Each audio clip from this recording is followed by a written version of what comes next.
Alright, what's going on, you guys? Welcome to Real Madrid Hub again. I'm your host, Dr. Hot, and in this video we'll be talking about Achraf Hakimi. As you know, the player who quit Real Madrid last year, he was actually playing for Borussia Dortmund, and then he went straight through Inter Milan, and in a kind of transfer that nobody could understand at the moment. And there were a lot of rumors out there claiming that the player didn't want to fight for a position in Real Madrid, and in this case with Dani Carvajal, to keep fighting for a spot in the squad of Real Madrid, for playing in the right back, and that is the reason why he quit Real Madrid and went to Inter Milan. Well, yesterday the guy showed up in El Chiringuito, and he said that he denied all the rumors, he denied all those words pointing in the same direction, and he said that it was not just about him,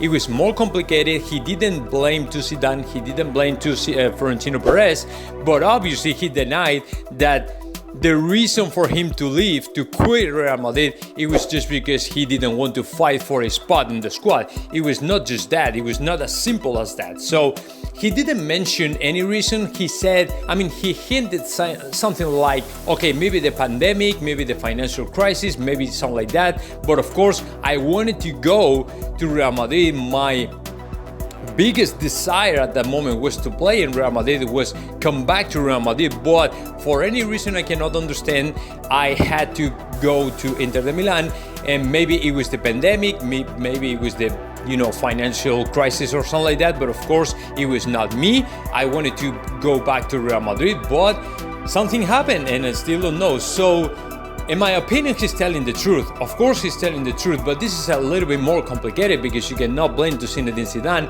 and people surrounding Real Madrid are saying that the guy didn't want to play, didn't want to fight for a spot, because in that moment Dani Carvajal was the number one option for Zinedine Zidane. I don't know, man, there are a lot of multiple perspectives here, and I really don't care. If the guy is not playing for Real Madrid, that's it, it's life, it happens. We don't have to cry all the time, every day. So if he wants to come back to Real Madrid, we will be okay with that. But if for any reason that we don't know, he left Real Madrid and he signed for Inter Milan, I'm okay with that. I'm happy for him because he made a good job in Inter Milan, and maybe in the future he might come back to Real Madrid, who knows. So now let me know your thoughts about that, just comment in the section below, and of course subscribe to this channel, Real Madrid Hub.